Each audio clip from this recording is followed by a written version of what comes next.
build buildings, collect resources in gold bars, and get ready for showdowns between the town's notorious characters. But first, you must grab a fistful of meeples. This is a fistful of meeples. What is it about?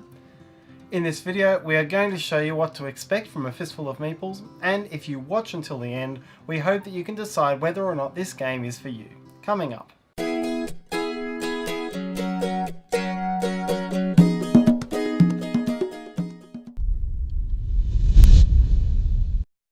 Hi, it's Tarrant. And Stella from Meeple University, bringing you a variety of quality board game videos. Now let's find out more about A Fistful of Meeples, designed by Johnny Pack Canton and published by Final Frontier Games. To be released in 2019, A Fistful of Meeples is a Wild West mancala game designed by Johnny Pack Canton and published by Final Frontier Games. The game plays 2 to 4 players competitively. It plays in 30 minutes and is of light complexity. In this video, we're showing you a prototype copy of the game, so the art, rules and components may not be final, and certain pieces are different colours to what they'll be in the finished game. In A Fistful of Meeples, players compete in this Wide West town to earn the most points from gold and buildings.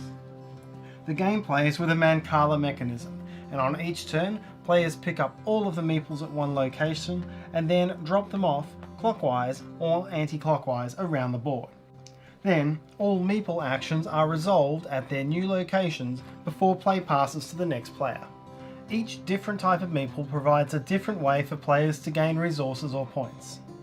Builders allow players to spend their resources in order to build or upgrade marquee tiles on buildings.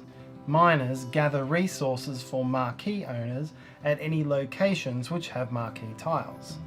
Robbers steal resources from any miners at their location. Deputies confiscate resources from any robbers at their location and throw those robbers in jail.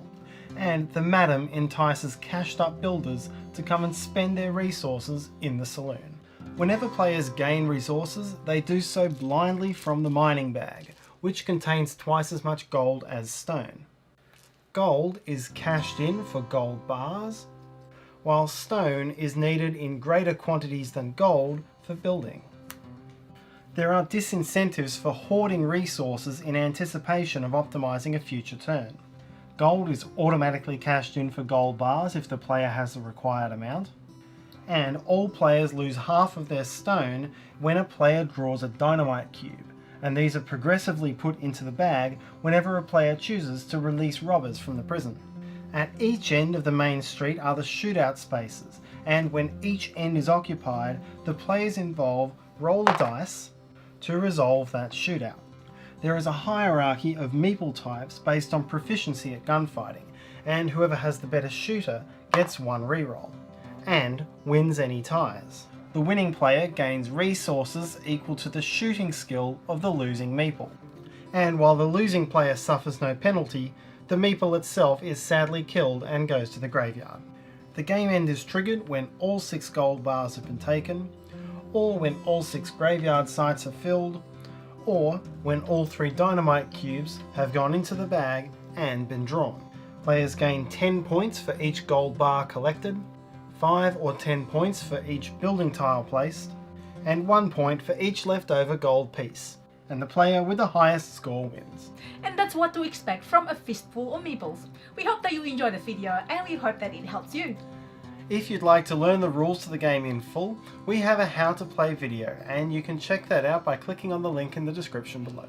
If you enjoyed this video, please let us know by hitting the like button. Write your questions or feedback in the comment sections below. You can also join our Facebook group, Meeple University Community, to share your love for board games. And finally, if you'd like to be among the first notified on what's new from Meeple University, please consider subscribing to our channel. You can click on the meeple up in the corner to do so, and do hit the bell for notifications. Until next time!